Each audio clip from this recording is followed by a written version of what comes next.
वो कह रहे हैं मुल्क दुरुस्त सिमत में जा रहा है। आप कौन कह रहा है? ये कह रहे हैं। आप कह रहे हैं जी। फिर आपको वो कुछ ना कुछ देता होगा घर अलग से। मैंने तो इमरान खान को दिया था वो। दिन को बच्चे मुझे फ़ोन किया है कि बच्चों वो घर में कुछ भी नहीं है, बिल्कुल खाने के लिए कुछ भी नहीं है। ये तो कह रहे हैं ठीक जा रही है। कि ठीक जा रही है, इनको पता है जो ठीक जा रही है। आज मंडी से अकेले नहीं आया, इनको वही चार पंजे हैं। अब खान साहब अगर आपके हलके में आएंगे वोट मांगने, आप क्या करेंगे? इंशाल्लाह उनको वो तसल्ली से भगाएंगे। तसल्ली से।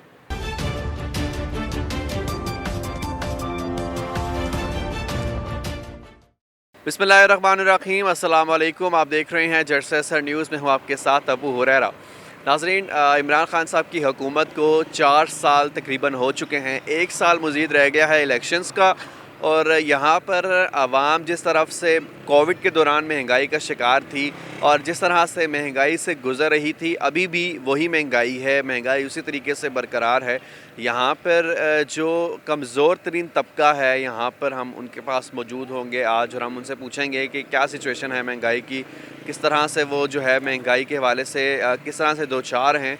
जो सबसे लो तबका है, हम उसके पास मौजूद हैं, रेडी बान हैं। यहाँ पर जितने भी लोग हैं हम उनसे बात करेंगे और जानेंगे कि आखिर जो महंगाई है उसकी क्या सूरत हाल है। आइए, एक शख्स हमारे साथ मौजूद है, इनसे बात करते हैं। अस्सलाम वालेकुम। वालेकुम सलाम। क्या नाम है आपका? मोहम्मद रशीद। रशीद साहब, बताएं कि 4 साल तकरीबन होने वाले हैं खान साहब की हुकूमत को, क्या डिफरेंस आप देख रहे हैं महंगाई के हवाले से? और अगली जो साल इलेक्शन होगा, या आप समझते हैं नवाज शरीफ का दौर बेहतर था या खान साहब का दौर बेहतर? वल्लाह कोई फ़र्क नज़र नहीं आया हमारे को, तो तकरीबन जो है ना वही जिस तरह पीछे महंगाई थी उसी तरीके से महंगाई आगे चल रही है, बल्कि मज़ीद ज़्यादा हुई है। तो गरीब आदमी का तो सिर्फ यानी उनका यही होता है अपना जो है ना ये यानी जो आटा चीनी दाल वगैरह होती है जो रोज़ की चीज़ें, उस पर फोकस होता है। बाकी तो उनको आपको पता है किसी चीज़ें में यानी कि उनकी इतनी नहीं होती है। तो इन चीज़ों में यानी कि पहले से ज़्यादा महंगाई हुई है। यानी हमने खुद वोट खान साहब को दी थी यानी कि इसी चेंजिंग की वजह से, तब्दीली की वजह से, लेकिन कोई फ़र्क जो है ना नहीं महसूस हुआ उस पर। महंगाई बढ़ी है यानी। आप समझते हैं अगली बार खान साहब आएंगे दोबारा? वल्लाह मुश्किल लगता है थोड़ा जी। आपने वोट पिछली बार खान साहब को दिया था, अगली बार आप भी खान साहब को दोबारा वोट देंगे? वल्लाह अभी तक इस बारे में सोचा नहीं है, बस देखे यानी जो है ना सोच लें, 1 साल रह गया। देखेंगे इंशाल्लाह, अल्लाह खैर करें। चले ठीक है। यहाँ पर एक और शहरी हमारे साथ मौजूद है। अस्सलाम वालेकुम। वालेकुम सलाम। क्या नाम है आपका? अकील अहमद मुगल। अच्छा, मुझे बताएं कि आप क्या काम करते हैं?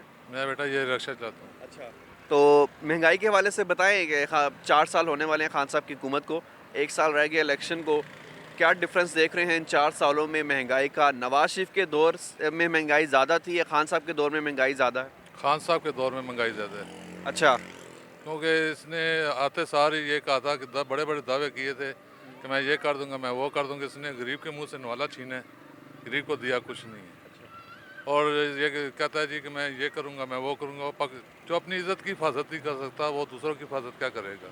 गरीबों के मुँह से नवाला खींच रहा है, गरीबों से खा रहा है, गरीबों से पी रहा है, फायदा क्या इसका? लेकिन कहा जा रहा है कि कोरोना की वजह से पूरी दुनिया में महंगाई हुई है, जिसकी वजह से पाकिस्तान में कोरोना की दौर की वजह से महंगाई नहीं हुई। ये महंगाई इसके हाथ में है, ये चाहे कंट्रोल कर सकता है, ये नहीं चाहे नहीं कंट्रोल कर सकता। आए दिन एक रोटी देखेगा, एक जो 8 रुपए की मिलती थी आज वो 12 रुपए की है, 15 रुपए की है, कई जगह पे 17 रुपए की, कई जगह 20 रुपए की मिल रही। गरीब आदमी किधर जाए, कहाँ से खाए? आपने वोट खान साहब को दिया? ना, मैंने किसी को वोट नहीं दिया था। मैं खुद मुस्लिम लीग नून का हूँ, मैं मुस्लिम लीग नून को ही दूंगा। अगली बार भी उसी को देंगे इंशाल्लाह अगली बार भी उसी को, क्योंकि उसके दौर में कभी महंगाई नहीं हुई, कभी हर बंदा, एक छोटा सा बच्चा खुशहाल था और हर बंदा भी खुशहाल था, फकीर था वो भी खुशहाल था। आजकल इसके दौर में कोई भी खुशहाल नहीं है। एक और यहाँ पर बुजुर्ग शहरी मौजूद है, ये उनकी रेडी है जहाँ पर इन्होंने फ्रूट लगाए हुए हैं। इनसे पूछते हैं। अस्सलाम वालेकुम। वालेकुम जी। क्या नाम है आपका? सुल्तान महमूद। सुल्तान साहब, बताएं कि कितनी महंगाई हुई है 4 सालों में, क्योंकि 1 साल रह गया इलेक्शन में। क्या समझते हैं कितनी महंगाई थी और कितनी मुश्किलात से आप लोगों को गुजरना पड़ा? ये जो 4 साल गुजरे हैं, इसमें पहली बात तो ये कोरोना की वजह से ज़्यादा परेशान है। दूसरी बात ये है कि महंगाई इस हद तक पहुंच गई है कि ये जो हम फ्रूट वाले हैं या मतलब ये रेडी छापे वाले जो लोग हैं, मजदूर टाइप लोग हैं, इन लोगों के तो बिल्कुल हालात नाकस हैं। इनके हालात इस तरह हैं कि बिल्कुल खाना भी इनके लिए मुश्किल हो गया है। क्योंकि जब रेडी वाले को आपको पता है कि मीडिया कमेटी वाले जो हैं ये खड़ा होने नहीं देते हैं। अभी अभी करण साहब आए, उन्होंने ऑर्डर किया है कि रेडी हटा दो, इधर कर दो, उधर कर दो, रोड साफ़ कर दो। अब ये लोग कमाएंगे नहीं तो किधर से खाएंगे? और महंगाई इतनी है कि आपको बताऊं कि मेरे 5 बच्चे हैं और मेरा मकान जो है वो किराए में है, 7,000 में किराया देता हूँ, बच्चे मेरे छोटे पढ़ रहे हैं। तो हालात इस तरह हैं कि अभी कल भी मुझे फ़ोन, अभी सुबह अभी फ़ोन आ रहा है मेरा कि घर में कुछ भी नहीं है। समझिए, ये हालात हैं, बिल्कुल कुछ भी नहीं है। अभी कल वो मेरे वो सांडू है, उसके पास वो मेरी कार वाली गई है, उससे वो 5 रुपये लेके 5 रुपये लाई है, तो वो उन्होंने कुछ शाम को खाना वगैरह खाया है। कल से मैं इतना परेशान हूँ कि जिसकी कोई अंदाज़ा नहीं है। तो इस हालात में बस गुजर रहे हैं, देखो फिर आगे अल्लाह क्या करता है, क्या होता है। अगली बार बहुत तंग है, बहुत ही तंग है, इतने तंग है कि क्या बताएं। बच्चे कसम से कल दिन को बच्चे मुझे फ़ोन किया है कि बच्चे वो घर में कुछ भी नहीं है, बिल्कुल खाने के लिए कुछ भी नहीं है। अगली बार खान साहब की वोट देंगे या फिर चेंज करेंगे? लाजमी बात है, खान साहब के ये हालात है तो वोट खान साहब को कौन देगा? बिल्कुल वो खान साहब से हर बंदा नाराज़ है, हर बंदा उनको गाली गलोच निकाल रहा है। मुतमईन नहीं है आप खान? कोई बंदा मुतमईन नहीं है, एक मेरी बात नहीं है, कोई बंदा भी मुतमईन नहीं है। छोटे से बड़े तक सब लोग जो है इसके ख़िलाफ़ ही हैं तकरीबन, क्योंकि उसने हालात इस तरह पैदा कर दिए हैं कि हर बंदा ही परेशान है, बड़ा क्या छोटा क्या। जो लोग पहले आते थे 5-5 दर्जन लेते थे, अब वो आके कहते हैं जी 6 दाने दे दो। मतलब ये हालात हैं, हर बंदा जो भी जिससे बात करो वही बात यही कहता है यार हालात बहुत तंग हैं, हालात बहुत ख़राब हैं। हर महकमा जो है ना वो इसी चक्कर में है कि यार नहीं हालात नहीं है। इस इन 4 सालों में हर बंदा तंग है। हमारे साथ यहाँ पे एक बुजुर्ग शहरी मौजूद है, हम उनसे पूछते हैं। अस्सलाम वालेकुम, वालेकुम अस्सलाम। क्या नाम है आपका? बशीर। बशीर साहब, मुझे बताएं कि महंगाई तो बहुत ज़्यादा है, 4 सालों में इतनी, खान साहब के दौर में कितनी महंगाई हुई है, आपको कितना फ़र्क पड़ा है?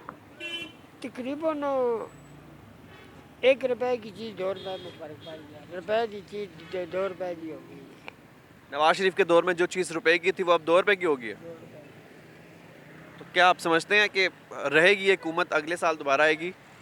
देखो ये तो अल्लाह बेहतर ही जानता है। अच्छा, हाँ, इसमें हम कुछ नहीं कह सकते।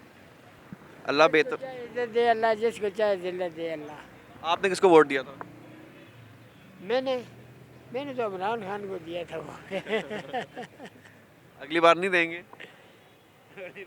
किस्मत की बात है, अगली बार देखेंगे। अगली बार सोचेंगे। बताएं क्या समझते हैं, कितनी महंगाई हुई है 4 साल में? 1 साल रह गया खान साहब की हुकूमत को, अगले साल इलेक्शन है, क्या समझते हैं ठीक सम पे जा रहा है महंगाई के हवाले से? हाँ ठीक सिमती जा रहा है, कोई नहीं यार कोई पूछने वाला ही नहीं किसी ਨੂੰ ਕੋਈ ਜਿੰਨੇ ਦੀ ਮਰਜ਼ੀ ਚੀਜ਼ ਵੇਚੇ ਤੇ ਪਿਆ ਵੇਚੇ। ਤੇ ਇਹ ਜੀ ਹਕੂਮਤ ਨੂੰ ਸਾਨੂੰ ਕੀ ਜ਼ਰੂਰਤ ਹੈ? ਸਾਨੂੰ ਤਾਂ ਕੋਈ ਸਹੂਲਤ ਚਾਹੀਦੀ ਹੈ ਨਾ, ਸਹੂਲਤ ਸਾਡੇ ਲਈ ਹੈ ਕੋਈ ਨਾ। ਅਸੀਂ ਤੇ 65,000 कमाने तो भी मुश्किल हो गया काम। ये तो कह रहे ठीक जा रही है। कि ठीक जा रही है, इनको पता है जो ठीक जा रही है। आज मंडी से केले नहीं आया, इनको वही 4 पंजे हैं, तो क्या ठीक होगा? तो घर का खर्चा कितना है, बच्चे इनके पढ़ रहे हैं, तो इस तरह किधर निज़ाम चलता है? हमें क्या ऐसी हुकूमत के क्या फ़ायदा है कि जिसमें कोई सहूलत ही नहीं है। आपने कहा कि ठीक सिम पे जा रही है, किस लिहाज से ठीक सिम पे जा रही है? ਇਹ ਅਸੀਂ ਟੀਵੀ ਤੇ ਹੀ ਸੁਣਦੇ ਰਹਿੰਦੇ ਆ, ਜਿਹੜੀ ਸਾਲਾਨਾ ਰਿਪੋर्ट ਹੁੰਦੀ ਹੈ ਉਹਦੇ ਮੁਤਾਬਕ। हाँ, वो तो बेहतर है, सालाना रिपोर्ट जो आई है इस बार वो तो मईशत के वाले से तो बेहतर है। ਹਾਂ ਉਹ ਹੀ ਅਸੀਂ ਸੁਣਦੇ ਰਹਿੰਦੇ ਆ ਵੀ ਠੀਕ ਜਾ ਰਹੀ ਹੈ, ਅਸੀਂ ਕੋਈ ਕੋਲ ਤਾਂ ਹੁੰਦੇ ਨਹੀਂ ਇਹਨਾਂ ਦੇ। हाँ आपने खान साहब को वोट दिया था, खान साहब को वोट दी, अगली बार भी देंगे? खान को ही देंगे वोट। आपने खान को दिया था, हमने किसी को नहीं दिया जी। अगली बार भी किसी को नहीं? झूठ नहीं बोलना, टाइम मिला तो जाके देंगे किसी को, वरना कोई नहीं। क्या लेना है उनसे? अच्छा, टाइम मिला किसी को देंगे तो वो कौन होगा जिसको देंगे? जो भी खड़ा होगा उसको देंगे, जिस तरह बुजुर्गों ने दिया हम भी दे देंगे। पुराने चोरों को अगर हाँ वो बहुत अच्छे हैं। बहुत अच्छे हैं, हाँ वो पुराने चोर हमें मंजूर है, ये नवा जो ईमानदार मंजूर? ईमानदार नहीं मंजूर है। क्यों? इसने तो हर रोज़ बजट नया पेश किया होता है, नया बजट होता है, रोज़ाना की बुनियाद पर महंगाई हो रही है। हाँ क्या आपने किसको वोट दिया था? हमने तो गलती से इसे ही दिया था। अच्छा, पहली दफ़ा ट्राई किया? की पहली गलती थी ये हमारी। वो भी पहली दफ़ा ही आए थे ना हुकूमत? वो पहली दफ़ा आए थे, लेकिन हमें नहीं पता था इसकी ईमानदारी हमें लेके बैठ जाएगी। वो कह रहे हैं मुल्क दुरुस्त सिमत में जा रहा है। आप कौन कह रहे हैं? ये कह रहे हैं। आप कह रहे हैं जी? फिर आपको वो कुछ ना कुछ देता होगा घर अलग से। ओ भाई परसों लेकर आए 260 रुपए का, आज आया 280 रुपए का। 20 रुपए रोज अगर बढ़े घी के ऊपर तो क्या हाल होगा? हमारी इनकम वहीं की वहीं है। वो तो कहा जा रहा है कि पूरी दुनिया में महंगाई हुई है जिसकी वजह से पाकिस्तान में इनकम ऑफ सोर्सेज भी बढ़ रहे हैं। वो तो बढ़ रहे हैं। पाकिस्तान में इनकम ऑफ सोर्सेज घट रहे हैं। लेकिन यहाँ कारोबार नहीं होगा तो कैसे हम कहाँ कमाएंगे? लेकिन ये भी है ना कि हमारी जो इनकम होती है माह की, वो इस मुल्क में गुर्बत बहुत ज़्यादा है हमारे पर। आप देखें ना कितने ज़्यादा कर्जे हैं, हमने वो अदा करने हैं या फिर इस मुल्क की जो डेफिसिट है उसको बैलेंस करना है? आप मुझे बताएं, जब हम भूखे मरेंगे तो उन कर्जों को उतारने का फ़ायदा क्या है? अगर हम ही नहीं रहेंगे तो फिर वो कर्जे भी ख़त्म हो जाएंगे ऑटोमेटिकली। जब ये मुल्क ही नहीं रहेगा, क्या कौन से कर्जे रह जाएंगे? आप मुझे इस हुकूमत से मेरा ये एक वो है सवाल है, रोज़ाना की बुनियाद पर जो महंगाई हो रही है। अब हम लोग पहले, मैं सुजुकी ड्राइवर हूँ, मंडी से मैं फेरे करता था पहले, 3-3, 4-4, 5-5 हम फेरे करते थे। अब एक फेरे के बाद दूसरा फेरा नहीं होता है। इनका फ्रूट बिकता ही नहीं है महंगा होने की वजह से। ये बेचेंगे तो हमारे साथ सौदे लेकर आएंगे ना। वो सिर्फ कहता है सरकार, गवर्नमेंट कहती है सिर्फ सरकारी मुलाजमीन पीस रहे हैं, वो हम लोग नहीं पीस रहे हैं यार। हमें तो वही फेरे के पैसे मिल रहे हैं, महंगाई बढ़ रही है। इनकम ऑफ सोर्सेज हमारे बढ़ नहीं रहे हैं, महंगाई बढ़ रही है। इनकम ऑफ सोर्सेज कम हो रहे हैं हमारे, महंगाई बढ़ रही है। बाहर ममालिक में आप खान साहब अगर आपके हलके में आएंगे वोट मांगने, आप क्या करेंगे? इंशाल्लाह उनको बहुत तसल्ली से भगाएंगे। तसल्ली से, जानवन। मैंने वोट दिए हैं, खान साहब को वोट दिया है। कोशिश ये थी, हमें कुछ नहीं मिला, हमारे बच्चों को शायद कुछ मिले। हमने तो अपनी ज़िंदगी गुजार ली है, लेकिन हमारे बच्चों के मुंह से निवाला उसने छीन लिया यार। तब्दीली यही आई है कि हम भूखा मरना शुरू हो गए हैं। उनकी चोरी ने हमें परेशान नहीं किया, इसकी ईमानदारी हमें तंग करके रख दिया उसने। अगली बार नहीं करेंगे वोट? इंशाल्लाह नहीं करेंगे। बाइकआउट करेंगे? मैं क्या, नहीं जी, हम अपनी उस चोर नून लीग पार्टी को दे, नहीं जी, मैं पीपल्स पार्टी को वोट दूंगा। भुट्टो साहब को वोट? भुट्टो साहब मर गए जी, आप जरदारी चोर को दूंगा। वही भुट्टो ही है ना, एक किस्म का। जरदारी चोर को दूंगा पक्के। हाँ, आए ना कोई वोट मांगने। एक और शहरी हमारे साथ मौजूद हैं, हम उनसे बात करते हैं। अस्सलाम वालेकुम। वालेकुम अस्सलाम जी। क्या नाम है आपका? गुलाम हुसैन। गुलाम हुसैन साहब बताएं, कितनी महंगाई हुई है? ये 4 साल खान साहब के गुजर चुके हैं, 1 साल रह गया मज़ीद। कितना डिफरेंस देखा आपने इस तमाम ये महंगाई सर उस हुकूमत से लेके इस हुकूमत तक 50% से ज़्यादा हो गई है। अच्छा जी हाँ, तो हर चीज़ महंगी हो गई है, पेट्रोल, बिजली, गैस, सब कुछ महंगा है। तो गरीब आदमी का तो जीना हराम है। समझ गई? बात यह है कि जो एक बंदा दिहाड़ी का काम कर रहा है, 1000 रुपये उसकी दिहाड़ है, वो 1000 रुपये का रात को सब्ज़ी नहीं पकती तो वो 5-6 बच्चों को कैसे पालेगा? बात ये है। आपने खान साहब को वोट दिया था? जी जी। अगली बार भी देंगे? देखो आगे सोचेंगे अभी? सोचेंगे। चलें, सही है, ठीक है। यहाँ पे शहरी मौजूद हैं, हमने बात की और ज़्यादातर जो गरीब तबका है हमने उनकी राय जानी, उनसे बात की। मिली जुली राय थी और सभी का यही कहना था, एक मुत्तफ़िका राय थी कि महंगाई बहुत ही ज़्यादा है। खान साहब को कोई कह रहा था देंगे वोट, कोई कह रहा था कि हम लोग नहीं देंगे। तो एक जो है वो डिफरेंट जो है वो सिनेरियो था। इस वाले से हमने जो है लोगों से बात की और उनकी राय जानी है। आज के लिए इतना ही। अपने होस्ट अबू रैरा को इजाज़त दीजिए एक नई स्टोरी तक के लिए। अल्लाह हाफ़िज़।